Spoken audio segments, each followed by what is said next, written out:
Veteran local filmmaker Larry Hott of Florentine Films has a new production, Rising Voices, which looks at how modern culture and media are threatening to cause the demise of the spoken language of the Lakota Native Americans. Larry stopped by our studios to talk with Jim Madigan about both his film and efforts to keep the language alive. The language has been threatened for a long time. In fact, for many years, the American government, the U.S. government, made it its policy to wipe out the language. Kill the Indian and save the man. They had schools across the country. The most famous one is Carlisle, where the Indian students were educated in and assimilated, basically, and they were not allowed to speak their native language. In fact, one of the strongest points in the film is this woman, Lakota, who tells a story of, they were not allowed to speak gobbledygook, as she says, and they were shamed, and they would pass that shame on to their children. And it's one of the reasons that kids don't speak it today. But the real main reason they don't speak it is because they live in America. And they've assimilated. Years ago, a lot of these reservations were very isolated. They didn't have satellites, they didn't have the internet, they didn't have access to even television. But now everybody has access to all these things. And there's only, say, 6,000 Lakota out of 170,000 altogether who are fluent, who still speak the language, but their average age is 70. So it's not hard to do the math and say, in a few decades, there will not be any Lakota speakers unless something's done about it.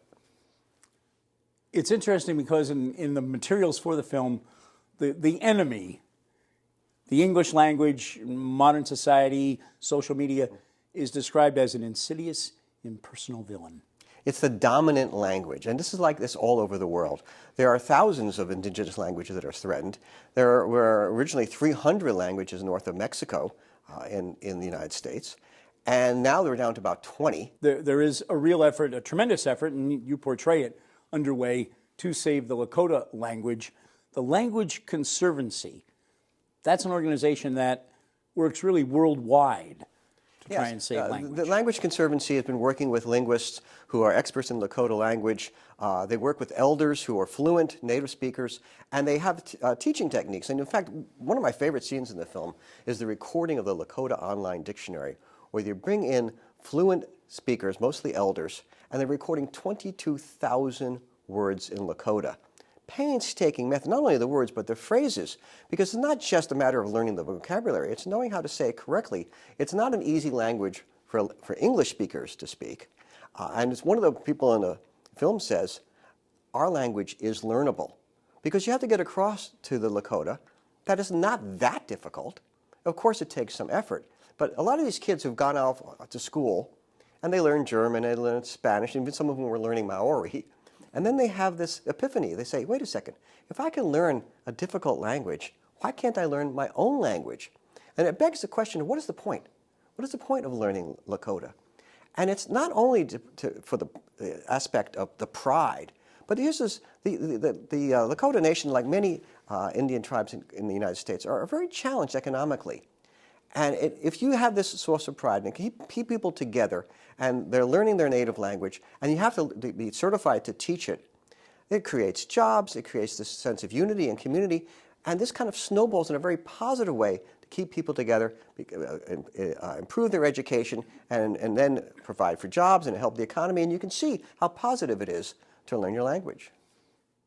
I want to ask you about making the film itself, because how can I put this nicely? These are people who've not always been nicely dealt with by Anglo society, let's say. What about going in, gaining their trust, getting them to share their story so you can tell their story? Well, luckily, the Language Conservancy had been working for many, many years in these communities. So we had an entree, and we were introduced to people, and I spent maybe 2 years getting to know people. But right from the beginning, we had this issue of outsiders. And in fact, in the film, there's a whole section on outsiders, people who are linguists, anthropologists who come from the outside, they want to help teach the language. But there's a sense of ownership, of course, among the Lakota of the language. And it's this question of who has the right to teach the language. But over the years, people have come to the realization that it doesn't matter whether you are a native or an outsider. If you can help bring back the language, then you should be allowed into the community. So here we were making the film, also inspiring people. We hoped that it would inspire people to learn it. And so there was some trust. But we also recognized as outsiders that we could not just be the only ones telling the story. And that's why we decided to commission Lakota filmmakers to make films within the film. So you'll see in this 56-minute film 4 short films, 4 3-minute films made by Lakota filmmakers. They're beautiful films, and it's from their point of view because we wanted it to be first person.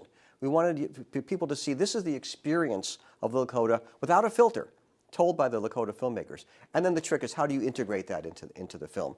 For me, the joy of filmmaking is figuring out a way to tell the story.